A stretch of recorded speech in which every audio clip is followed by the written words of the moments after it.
Southern Cross News with Rachel Williams. With Tasmania attracting a record 52,200 Chinese tourists last financial year, Qantas has announced 3 additional flights between Hobart and Sydney. The new services are set to add 34,000 seats to the state's capital each year and have been scheduled to reduce connecting waiting times for travellers from Asia and the United States. Premier Will Hodgman says tourists are drawn to our island state with the new flights to further boost visitor numbers. The additional services will operate from April next year. Small farms in the Tamar Valley have opened their doors in a bid to become the next big destination for food lovers. It's only the second time the Farmgate Festival has been held, but it's hoped the day will keep hungry tourists coming back. Off the beaten track, these small producers are trying to make a name for themselves. Today inviting the public behind the scenes to see where local produce starts and ends. Not quite. It's very good publicity, and I think the Tamar Valley needs a bit more publicity perhaps to really let people know what's actually going on in the local area. It's only the second time the Farmgate Festival has been held.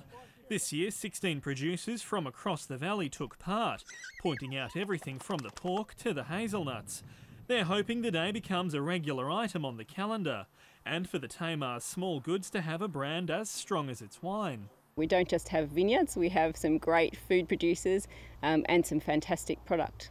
Some, like Mark Saunders, offer a little bit of everything, from edible flowers to some furry companions. But he concedes it's more about making the most of life in the valley. Mainly to show people, look what you can do with a bit of land in West Tamar and just have a really good lifestyle. The festival continues tomorrow. Sean McComish, Southern Cross News. Tasmanian shoppers have braced against grim weather today to snatch up some bargains as the American-style Black Friday sales continue into the weekend. Locals filled the Hobart CBD to pick up some on-sale items for themselves and some gifts for the festive season. It's a really good time to pick up some bargains for Christmas shopping, get all my Christmas presents out of the way. What other things have you been buying? Jewellery, just whatever's on sale really. Yeah, love the sales. A bit of Christmas shopping, yeah, getting organised for Christmas. Yeah, I've got a few bits and pieces that were 30% off, and yeah, so that's all good. Yeah, getting a few bargains. Sales continue until Monday. A local production of the world-famous musical Les Miserables is coming to Hobart this summer. Rehearsals for the Victor Hugo story are underway, with the play set to come to life soon at the Playhouse Theatre. This ordinary warehouse is dressed for the scene. Today marks the first official rehearsal for Exit Left's rendition of Les Miserables, set to capture 19th century Paris on the small stage. We're doing a lot of theatrical trickery to end up with a very big set in a very intimate space.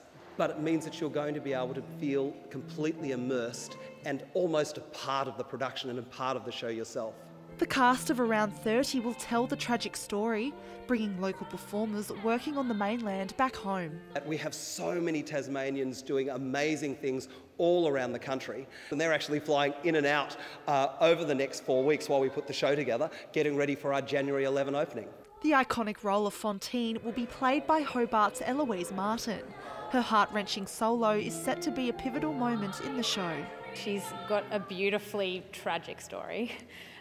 She's a mother and a lover and all these things that we all are in life today, but the story she tells is something so tragic.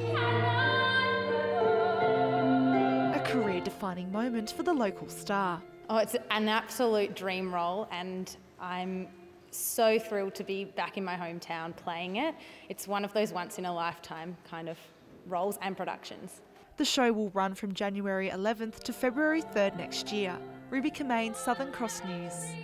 Santa has made an early visit to Launceston, with thousands today lining the streets for a glimpse of the big man.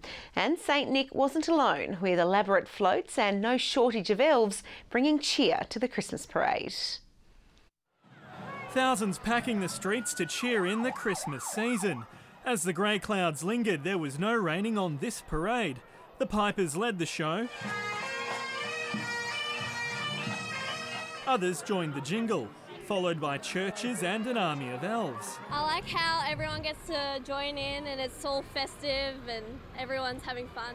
Pooches also sniffing out a good time. I love dogs. They're just so adorable, especially pugs. But the favourite was obvious. And who are you looking forward to seeing? I think I can guess. The Santa. Some rolled along with the action. Even Wally found himself. Yeah, pretty good. Yeah, pretty good. We haven't got lost yet, so that's honest. But of course, the day belonged to the big man himself, Father Christmas, promising to bring joy to children in 1 month's time, even the naughty ones. Oh, you only got to be very good. Everyone gets a present from Santa this year. Organisers are happy with the turnout, believed to be around the 5,000 mark. We're really pleased with it. Yes, we've had 41 flights, and yes, just great, really good. Sean McComish, Southern Cross News. Well, wakeboarding might be one of Tasmania's smaller sports, but the state has still managed to produce some of the country's best. And with its popularity experiencing a rapid rise in recent times, the future for locals is looking brighter than ever. Kitted up in full-body wetsuits just before summer, Tasmania's wakeboarding fraternity are about as brave as they come. We don't get the long summers that you do in Queensland, so you're limited to how many days you can wakeboard in a year. Undeterred by the chilly conditions, the state's best riders were out in force today for the first competition of the wakeboarding season, with all levels on display from beginner to elite.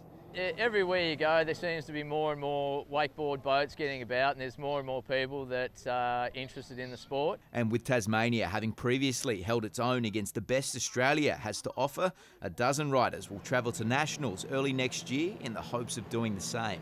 Definitely some good tricks thrown down. Everyone's trying their best to throw their biggest trick and outdo each other, so it's really good to see. And with a focus on increasing women's participation in the sport, that effort was rewarded today when 13-year-old Abby Guinan became the first female in the state's history to land a flip during competition. Tom Cooper, Southern Cross News. The state's largest open squash event has once again lured in some of the country's best talent, with the annual Tasmanian Squash Championships now in its 18th year. The men's championship saw some fierce competition over the 2 days, with former world number 49 Matt Kowalski among the interstate hopefuls, up against the likes of former Tasmanian number 1 Darcy Evans. While there was no shortage of talent in the women's, with current Tasmanian number 1 and former world number 69 Maggie Marshall in the mix. The tournament also boasts the highest level of junior participation in the state. Maximum temperatures mostly a few degrees within the average today, except for the southeast and east where it was 2 to 5 degrees below average. Hobart 16, Launceston 22, Burnie and Devonport both 21. 22 was the state's high and Launceston shared that with Smithton today. 21 at Low Head, Ouse and Strawn, Flinders Island 19, 18 at St Helens and Friendly Beaches, King and Maria Islands 16, 15 at Grove and Lyweenie 13 degrees. The satellite shows a cloud band streaming over the state. The cloud is spiralling around a low well to the northeast of the state. Here we can see low to high level cloud extending from a low in the western Tasman Sea over Tasmania and most of the Bight. A trough is producing a cloud band which extends from near Adelaide to southwest Queensland. The rest of the country is mostly cloud free. Tomorrow shows the low almost stationary in the Tasman Sea. A weak and broad low pressure trough runs through inland Western Australia and east into inland Queensland. A look at the coastal waters, south to southeasterly winds 15 to 25 knots, reaching 20 to 30 knots about the northeast. Seas mostly around 2 metres. A strong wind warning is current for northern waters from Cape Portland to Wineglass Bay, and a minor flood warning is current for the South Esk River. Tomorrow in Hobart, showers easing, 16 degrees. Similar conditions in Richmond, 19 and a shower or 2 at Ouse. Partly cloudy in Launceston, 20, 21 for Devonport and 19 in Deloraine. Partly cloudy and 20 in Burnie, a mostly sunny 22 for Strawn. Curry, partly cloudy, 17 there. Showers easing across the east with 17 in St Helens, 16 at Swansea and Whitemark 19. The UV is high 9s across the state. Looking ahead to Monday now, showers about the east developing elsewhere during the afternoon. On Tuesday, showers in the north extending across the state during the afternoon and evening. And Wednesday, showers still around, contracting to the northwest and to the east during the evening. Partly cloudy and 24 in Adelaide, Canberra and Sydney tomorrow. Brisbane, partly cloudy, 33. And Melbourne, a shower or two, 20 degrees. That's all your news for now. Thanks for joining us. Good night.